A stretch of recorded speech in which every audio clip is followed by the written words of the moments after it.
Hello बच्चों, एक बार फिर से मैं इमरान अहमद, मेरा YouTube channel Imran mathematics classes में आप सबों का स्वागत है। पिछले वीडियो यानी पार्ट 4 में हमने एक्सरसाइज 2.1 को सॉल्यूशन देखा था। इस वीडियो में हम लोग बहुपद के शून्यक के बीच का संबंध देखेंगे, यानी relation between zeros of the polynomial कि बहुपद के शून्यकों के बीच का कैसा संबंध होता है। तो इसको देखने से पहले हम सबसे पहले रैखिक बहुपद यानी लीनियर पॉलिनोमियल का देखते हैं। तो लीनियर पॉलिनोमियल यानी रैखिक बहुपद का जनरल फॉर्म होता है ए एक्स प्लस बी, जहाँ पे ए और बी कांस्टेंट है और एक्स एक वेरिएबल है। यानी ए और बी कोई भी रियल नंबर हो सकता है। ए नॉट इक्वल टू ज़ीरो, यानी एक वैल्यू ज़ीरो को छोड़कर इसमें ए और बी एनी रियल नंबर हो सकते हैं। यानी रियल नंबर, परिमेय और अपरिमेय संख्या को रियल नंबर कहा जाता है। तो इसके शून्यकों के बीच का संबंध होता है शून्यक इक्वल टू माइनस अचर पद अपॉन एक्स का गुणांक।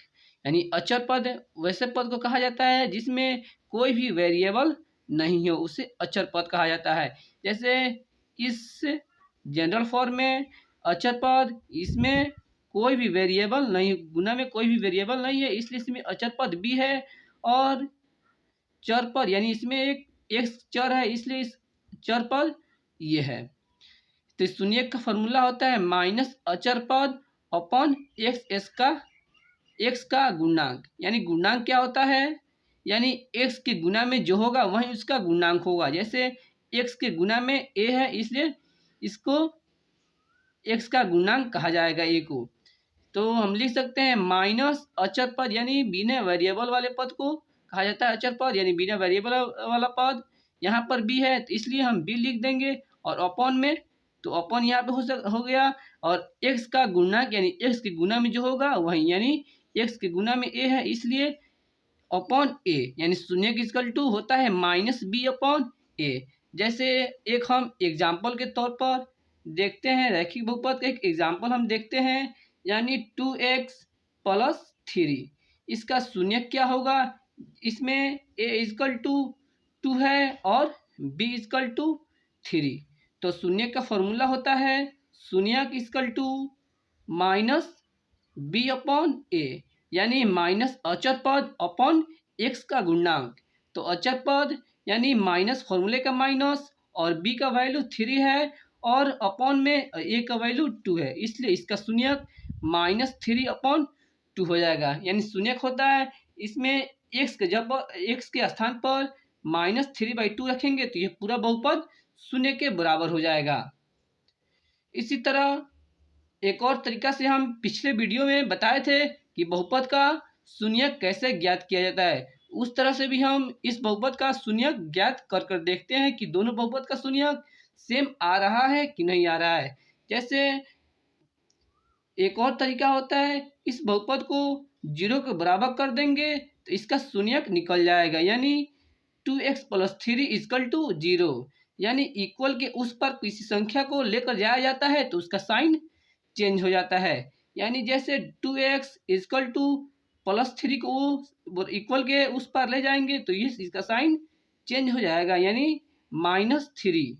और जो भी वेरिएबल का गुणा में होता है वह डिवाइड में चला जाता है, यानी x इक्वल टू -3/2।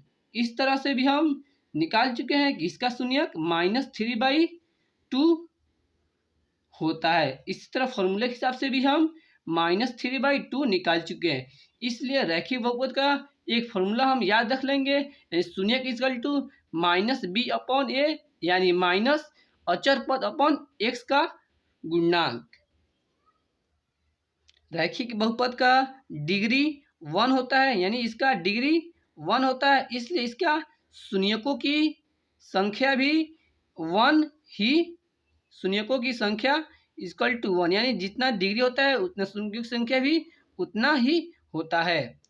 अब हम लोग दूसरा बहुपद के दूसरे प्रकार यानी द्विघात बहुपद का जनरल फॉर्म होता है A X square plus B X plus C, यानी इसका डिग्री 2 होता है, इसलिए इसके शून्यकों की संख्या भी 2 ही हो। शून्यकों की संख्या इज इक्वल टू 2, यानी जितना डिग्री होता है शून्यकों की संख्या उसके डिग्री के बराबर होता है। तो द्विघात बहुपद का शून्यक 2 आता है, तो हम एक मान लेते हैं, एक शून्यक को मान लेते हैं अल्फा और एक को मान लेते हैं बीटा। तो द्विघात बहुपद के शून्यकों का बीच का संबंध होता है, यानी शून्यकों का योगफल, यानी शून्यकों को दोनों को जोड़ने पर, यानी अल्फा प्लस बीटा, योगफल मतलब प्लस करने पर, यानी एक शून्यक है अल्फा और दूसरे शून्यक है बीटा को दोनों को जोड़ने पर हमारा फॉर्मूला होता है माइनस एक्स का गुणांक अपॉन एक्स स्क्वायर का गुणांक। एक्स का गुणांक यानी एक्स के गुना में जो होगा वही इसका गुणांक कहलाता है, और एक्स स्क्वायर का गुणांक यानी एक्स स्क्वायर के गुना में जो होगा वही उसका एक्स स्क्वायर का गुणांक कहलाएगा। जैसे इसको हम लिख सकते हैं कि माइनस का माइनस और एक्स का गुणांक यानी एक्स के गुना में जो है, यानी एक्स के गुना में है बी, तो minus B upon X square का गुणांक यानी एक्स स्क्वायर का गुणा में है वही लिखेंगे, यानी ए। इसका तो शून्यकों के बीच के योगफल हो जाता है द्विघात बहुपद का alpha plus beta equal to minus B by A, यानी बी है एक्स का गुणांक और ए है एक्स स्क्वायर का गुणांक। उसी तरह द्विघात बहुपद का एक और संबंध होता है, यानी शून्यकों का गुणनफल, यानी रूट ऑफ प्रोडक्ट, गुणनफल होता है। शून्यकों का गुणनफल इक्वल टू अचर पद अपॉन एक्स स्क्वायर का गुणांक, यानी हमारे द्विघात बहुपद का जनरल फॉर्म होता है A X square plus B X plus C, यानी अचर पद, यानी जिसमें वेरिएबल कोई भी वेरिएबल नहीं हो उसे अचर पद कहते हैं, यानी अचर पद के स्थान पर हम सी लिख देंगे अपॉन एक्स स्क्वायर का गुणांक, यानी एक्स स्क्वायर के जो गुना में होता है वही इसका गुणांक होता है, यानी एक्स स्क्वायर यहाँ पर है और इसके गुना में ए है, यानी हम इसको लिख सकते हैं यानी सी अपॉन ए, यानी शून्यकों का गुणनफल यानी गुना करने पर, यानी दो हमारा द्विघात बहुपद का शून्यक आता है 2, यानी एक अल्फा मानते हैं और एक को बीटा, यानी दोनों शून्यकों को गुना करने पर, यानी अल्फा इंटू बीटा का सूत्र होता है सी अपॉन ए। इस तरह से द्विघात बहुपद के शून्यकों के बीच का संबंध होता है, यानी एक होता है अल्फा प्लस बीटा, यानी शून्यकों का योगफल होता है माइनस बी अपॉन ए, और इसी तरह एक होता है alpha into beta equal to C upon A, यानी सी है अचर पद और ए है एक्स स्क्वायर का गुणांक। अब एक हम द्विघात बहुपद का एग्जाम्पल देखते हैं कि कैसे alpha plus beta minus B upon A होता है। यानी एक एग्जाम्पल लेते हैं x square minus 3x minus 4। अब इसका हम संबंध निकाल कर देखते हैं, यानी सबसे पहले इसको शून्य ज्ञात करने के लिए हम सबसे पहले बहुपद को 0 को बराबर करते हैं और एक्स स्क्वायर के गुणांक यानी इसके गुणांक 1 है, इसको सी से मल्टीप्लाई करते हैं, यानी 1 इंटू 4 मल्टीप्लाई करने पर यह 4 होगा। यानी अब हम 4 का फैक्टर करेंगे, यानी किस संख्या से गुना करने पर 4 आएगा, यानी 2 गुने 2 में 2 से गुना करने पर 4 आएगा, 2 दूनी 4। उसी तरह 4 इंटू 1 यानी 4 में 1 से गुना करने पर हमारा 4 आएगा। अब हम देखते हैं कि सी के पहले कौन साइन है, यानी सी के पहले माइनस का साइन है, यानी माइनस करने पर यानी घटाने पर हमें 3 लाना है। तो इसमें हम कौन सा पेयर लेंगे जिसको घटाने पर 3 आएगा। तो सबसे पहले हम पहला पेयर को देखते हैं, यानी 2 में से 2 माइनस करेंगे तो उसका 0 आएगा। उसी तरह 4 में से 1 को माइनस करेंगे तो 3 आएगा। यानी हमारा यह परफेक्ट पेयर है। यानी माइनस होता है घटता है, यानी एक माइनस में होता है संख्या और एक संख्याएं प्लस में होती है। यानी माइनस करने पर हमें माइनस में संख्याएं को लाना है, यानी माइनस वाली संख्याएं अधिक होगी, यानी दोनों में से 4 अधिक है, इसलिए माइनस के स्थान पर 4 और प्लस के स्थान पर 1 होगा। तो इसको हम लिख सकते हैं, यानी x square minus 4x plus 1x, यानी 1 को तो नहीं दिखाया जाता है, दिखा भी सकते हैं, यानी plus x minus 4 is equal to 0।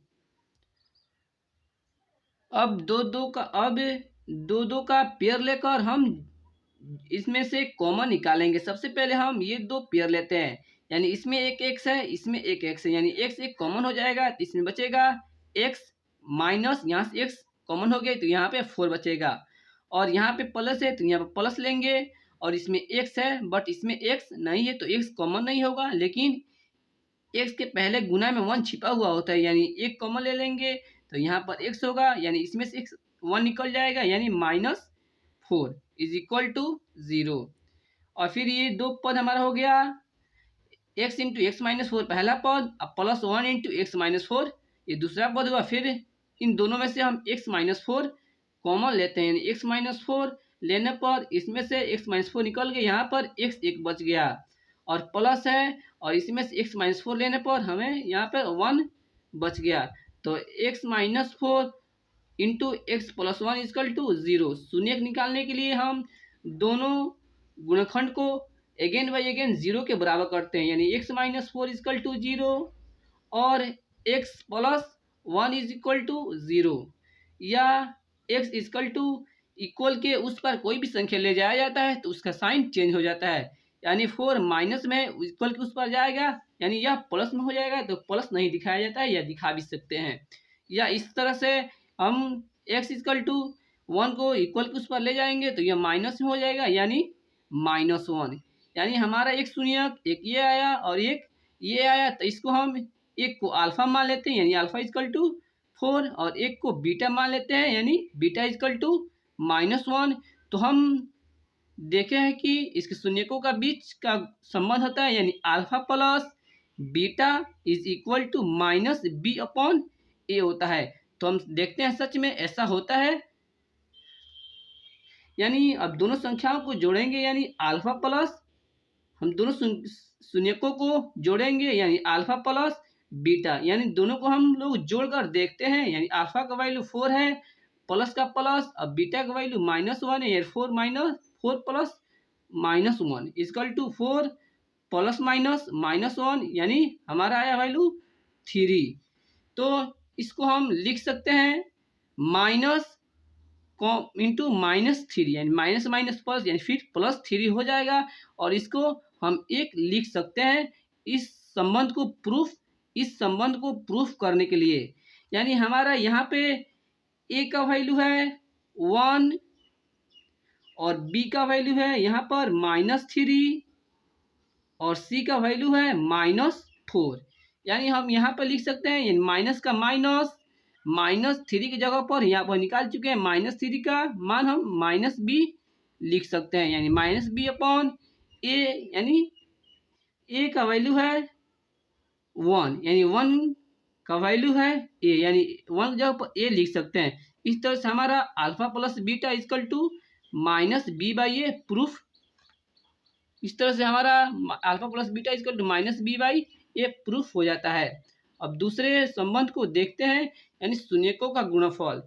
तो हम जानते हैं कि alpha into beta equal to होता है c अपॉन a होता है। अब हम देखते हैं इसका संबंध प्रूफ करते हैं इसका, यानी दोनों संख्याओं का गुना करना है, दोनों शून्यकों का गुना करना है, यानी अल्फा इंटू बीटा, यानी अल्फा का वैल्यू है 4 इंटू बीटा का वैल्यू है -1, यानी गुना करने पर हमें -4 मिलेगा, अपॉन में 1 छिपा हुआ होता है, हर एक संख्या किसी भी संख्या के अपॉन में 1 छिपा हुआ होता है, यानी -4 के स्थान पर हम लिख सकते हैं -4 का वैल्यू है c अपॉन 1 का वैल्यू है a, यानी c अपॉन a, यानी हमारा भी यह alpha into beta, alpha into beta is equal to C upon A, यानी हमारा भी यह फार्मूला प्रूफ हो गया।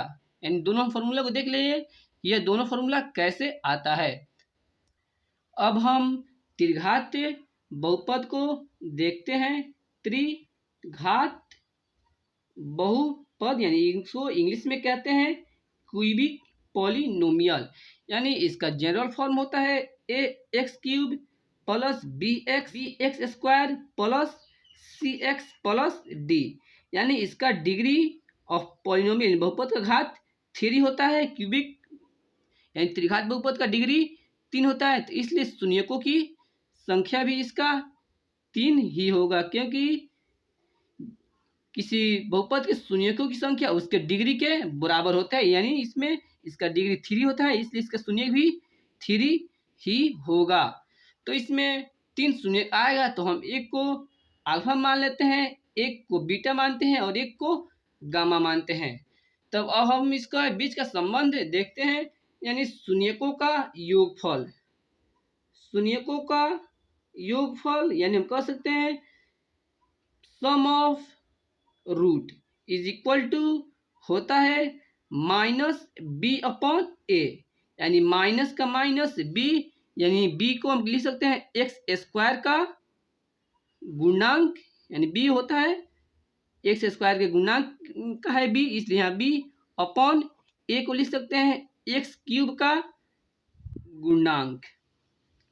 यानी शून्यकों का योगफल यानी हम लिख सकते हैं योगफल यानी जोड़, तीनों शून्यकों को जोड़ने पर alpha plus beta plus gamma equal to minus B upon A. यहाँ पर माइनस बी और ए को बता चुके हैं, यानी माइनस बी एक्स स्क्वायर का गुणांक और ए एक्स क्यूब का गुणांक होता है। उसी तरह अब हम शून्यकों का गुणनफल देखते हैं, यानी शून्यकों का